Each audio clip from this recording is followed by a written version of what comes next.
और वो सब मैं जानती हूँ गुरुजी की ही कृपा थी। तो उसका भी शुक्राना है गुरुजी का बहुत बहुत, क्योंकि जो 3 महीने का टाइम दिया था डॉक्टर्स ने कि बस इनके पास 3 महीने हैं, वो देखिए 3 महीने बिल्कुल मैं ठीक हो गई। और उसके बाद 2004 में डॉक्टर्स को फिर से शक हुआ। मेरा एम्स से इलाज चला है और वहां फिर पीरियोडिक चेकअप भी होता था। तो 2004 में डॉक्टर्स को लगा कि राइट साइड में भी शुरू हो रहा है।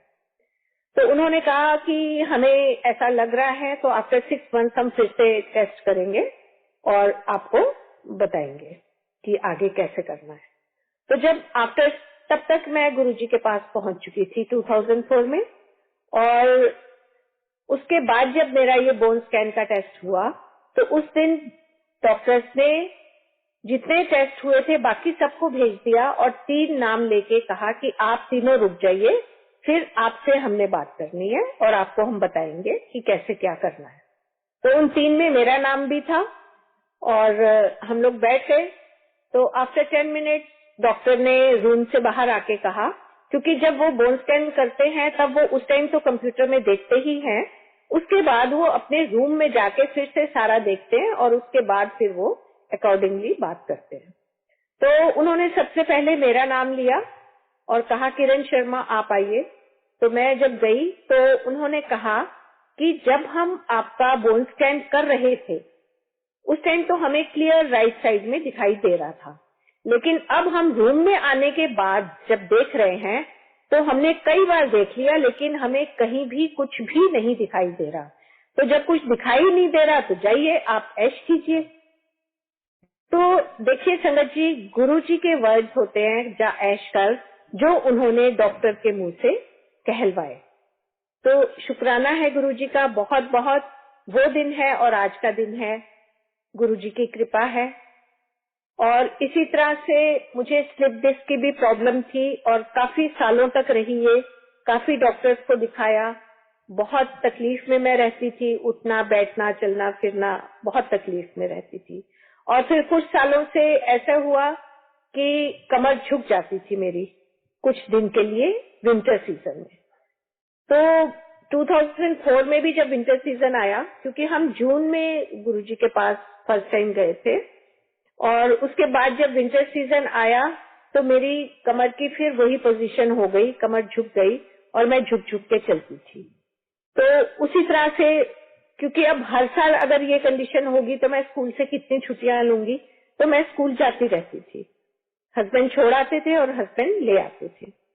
तो उसके बाद जब इस कंडीशन में थर्सडे आया, गुरुजी के पास जाने का दिन आया एम्पायर एस्टेट, तो मेरे बेटे ने कहा कि मम्मी आज तो आप नहीं जा पाओगी, क्योंकि आज तो आप काफी तकलीफ में हो, आपसे चला भी ठीक से नहीं जा रहा, तो वहां कैसे जाओगी। तो एकदम मुंह से निकला कि क्यों, अगर मैं स्कूल जा सकती हूँ तो मैं गुरुजी के पास क्यों नहीं जा सकती। तो उसने कहा ठीक है तो चलिए, और हम लोग गुरुजी के पास गए। तो उस दिन जब हम गुरुजी के पास गए तो जैसे ही एम्पायर एस्टेट के मेन गेट से अंदर एंटर किए, तो एकदम अंदर एंटर करते ही गुरुजी की बहुत खुशबू आने लगी और रोज चंदन मिक्स खुशबू मुझे आती थी। वो जब गुरुजी अपने रूम से भी निकल के और अपने आसन पे बैठते थे, उस टाइम भी पूरा हॉल उस खुशबू से भर जाता था। संगत जी, वैसे मुझे अभी भी आ रही है वो खुशबू। शुक्राना गुरुजी, शुक्राना शुक्राना। थैंक यू गुरुजी। तो वो खुशबू मुझे आनी शुरू हुई और वो इतनी खुशबू थी कि ऐसा लग रहा था कि बिल्कुल मेरे चारों तरफ वो खुशबू है, बल्कि जैसे मैं एक खुशबू के टब में नहा रही हूँ और वो नाक में जैसे जाती जा रही है और इतनी चली गई है कि और नहीं ली जा रही। तो एकदम से थॉट आया मन में कि गुरुजी आप यहाँ तक लेने आए हैं हमें। और उसके बाद हम तब तक एम्पायर स्टेट के अंदर, गेट के अंदर पहुंच गए थे। और जैसे ही हमने अंदर कदम रखा तो वो स्थान जहाँ से 2-3 सीढ़ियां नीचे उतर के वो हॉल आता है जहाँ गुरुजी बैठते हैं, दर्शन देते हैं और सारी संगत उनके सामने बैठती है। तो उससे पहले वो बहुत थोड़ी सी जगह है जहाँ से ऊपर की तरफ भी सीढ़ियां जाती हैं और वो जो 2-3 सीढ़ियां वो नीचे उतरती हैं। तो वो थोड़ी सी जगह है, वहीं गुरुजी बैठे हुए थे और उनके चरणों के आसपास रोज पेटल्स थे। तो जैसे ही मैंने उन्हें देखा एंटर करते ही, तो मैंने एकदम उनके चरण छुए और जैसे ही चरण छुए वो एकदम उठ के खड़े हुए और उसके बाद वो अपने रूम में चले गए। तो एकदम से लगा कि शायद मेरे से कोई गलती हो गई है कि गुरुजी एकदम उठ के चले गए हैं और बेटा भी नहीं चरण छू पाया उनके। तो खैर हम भी फिर वही 2-3 सीढ़ियां उतर के और जहां हमें सेवादार अंकल ने बिठाया, हम वहां पर बैठ गए और चाय प्रसाद पिया। उसके बाद वैसे ही गुरुजी आके अपने आसन पे बैठे, फिर उसके बाद लंगर प्रसाद किया और रोज की तरह फिर हमने बाहर जाके हाथ धोए, जल प्रसाद ग्रहण किया और अंदर आके गुरुजी से आज्ञा ली और हम अपने घर वापस आ गए। और जब हम अपने घर पहुंचे और बेटी ने दरवाजा खोला तो उसने कहा, मम्मी गई तो आप झुकी हुई थी, आई तो सीधी हो। तो तब एहसास हुआ कि मेरी कमर सीधी हो गई है, जबकि गुरुजी ने तो उसी पल जब वो उठ के अपने रूम में गए थे, उसी पल मुझे ठीक कर दिया था। और इतना शुक्राना है उनका कि मतलब तब से अब तक दोबारा मेरी कमर नहीं झुकी। तो गुरुजी बिना कहे, क्योंकि मैंने कभी उनसे नहीं कहा कि मुझे ये तकलीफ है या वो तकलीफ है, और उनको तो सब पता है, उनके आगे तो उन्होंने जब हमें एक बार देख लिया, हमारी फाइल उनके आगे खुल गई और उन्हें पता है कि हम पास्ट में क्या करके आए हैं, अब क्या कर रहे हैं और आगे फ्यूचर में हम क्या करने वाले हैं। तो हमारी फाइल उनके सामने बिल्कुल क्लियर, हमारा कच्चा चिट्ठा उनके सामने होता है सब हमारे ही कर्म जो हम भुगत रहे होते हैं। पर हमें इतने अच्छे गुरुजी जो रब गुरु रूप में आए हैं वो हमें मिले हैं, ये हम सबका बहुत सौभाग्य है। और वो हमारे कर्म इतने प्यार से कटवा देते हैं कि हमें पता भी नहीं लगता। इसी तरह से मुझे माइग्रेन की भी बहुत सालों से तकलीफ थी और बहुत कष्ट में रहती थी मैं उस माइग्रेन की वजह से भी, जो कि एक बार शुरू होता था तो 3-4 दिन तक होता ही रहता था और बहुत कष्ट झेलना पड़ता था। और संगत जी, ये मेरा कब ठीक हो गया वो भी मुझे बिल्कुल नहीं पता लगा। ये भी पता कैसे लगा कि एक बार फिर मेरी बेटी ने ही मुझे कहा कि मम्मी आजकल तो आप कहती ही नहीं कि मेरे सिर में दर्द हो रहा है।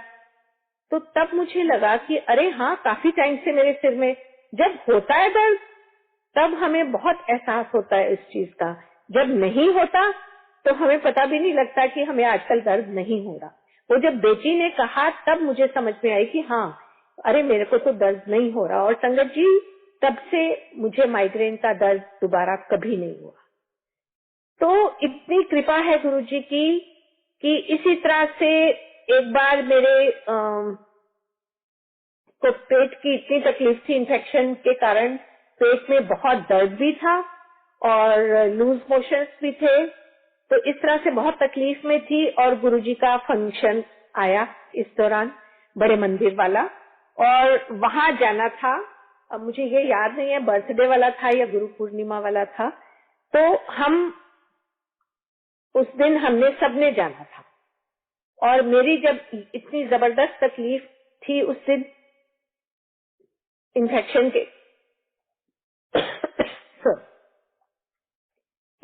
के कारण दर्द भी था, लूज मोशंस भी थे और मैं काफी तकलीफ में थी। तो मैंने कहा कि आप सब चले जाओ और मैं घर पे ही रहूंगी। और उस दिन मैं घर पे रही। जब ये सब चले गए तो मैं बहुत रोई कि गुरुजी मुझे तो आपके पास आना था, पर इस हालत में तो मैं आ भी नहीं सकती थी, मैं बड़े मंदिर तक पहुंच भी नहीं पाती क्योंकि इतने लूज मोशंस और इतना पेट दर्द।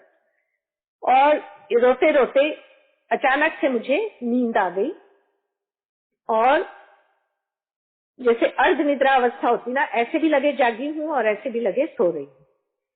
और ऐसे में एकदम से मेरे सामने बड़ा मंदिर था। बड़े मंदिर में जैसे लंगर जहाँ सर्व किया जाता है, सबके हाथों में प्लेट्स थी, मैं लाइन में लगी हुई थी सपने में, और मेरे हाथ में भी प्लेट थी और मेरी प्लेट में गुरुजी ने अपने हाथ से सारा लंगर परोसा और मैंने वो लंगर खाया। संगत जी, फिर अचानक से मेरी नींद खुल गई और मेरे पेट में बहुत जोर से दर्द हुआ और मैं एकदम वॉशरूम में गई। वॉशरूम से जब मैं वापस आई तो मेरा पेट दर्द भी ठीक था और मैं अदरवाइज भी बिल्कुल ठीक महसूस कर रही थी। और उसके बाद ना पेट में दर्द हुआ, ना मुझे लूज मोशन हुआ और मैं बिल्कुल नॉर्मल हो गई। और जब ये लोग बाकी सब वापस आए तो इन्होंने पूछा, अब आप कैसे हो? मैंने कहा, मैं तो बिल्कुल ठीक हूँ। अच्छा, तुम मुझे ये बताओ कि तुम्हें बड़े मंदिर में तुमने लंगर में क्या क्या खाया? तो जब इन्होंने बताया तो मैंने कहा, मैंने भी ये सब खाया। तो इन्होंने कहा कि आपने कैसे खाया? तो मैंने कहा, ऐसे ऐसे मुझे सपना आया था और मुझे गुरुजी ने खुद अपने हाथ से परोस के ये सब दिया। तो गुरुजी ने कैसे मन की इच्छा भी पूरी कर दी, बड़े मंदिर में भी ले गए और अपने हाथ से प्रसाद देके उन्होंने मुझे ठीक भी कर दिया। और एक सत्संग और याद आ रहा है कि जैसे सबको हम देखते थे कि गुरुजी की टांगे, बाहें, हाथ, पैर दबाते थे। काफी लोगों को, काफी संगत को देखा था दबाते हुए, पर ये सौभाग्य हमें नहीं मिला कभी। तो मन में एक रहता था कि काश कभी हमें भी ये सौभाग्य मिलता। तो गुरुजी तो सब कुछ सुनते हैं, हमारे मन की भी। और मेरे तो ज्यादातर सपने में ही गुरुजी ने सारी इच्छाएं पूरी की हैं और जो नहीं मांगा वो भी दिया है और जो मन में जो भाव आया तो वो भी पूरा किया है। तो एकदम से मुझे ये सपना आया कि गुरुजी एक जगह चारपाई पे लेटे हुए हैं और गुंजन उनके एक टांग दबा रहा है, बेटा मेरा, और गुरुजी की आंखें बंद है। तो मैं दूर से देख रही हूँ कि गुरुजी सो रहे हैं और गुंजन एक टांग दबा रहा है। तो मैं धीरे धीरे उनके पास गई और मैंने उनकी दूसरी टांग दबानी शुरू कर दी। और जैसे ही मैंने उनकी टांग दबानी शुरू की तो एकदम गुरुजी ने कहा, ए होले होले कौन दबा रहे हैं? और संगत जी, मैं इतना डर गई कि वो सपने में पता नहीं वो कौन सी जगह थी, वो कुछ सीढ़ियां नीचे भी उतर रही थी और मैं एकदम से वो सीढ़ियां दौड़ के उतर गई कि एकदम गुरुजी देखेंगे तो उन्हें मैं दिखूंगी कि ये होले होले तो मैं दबा रही थी।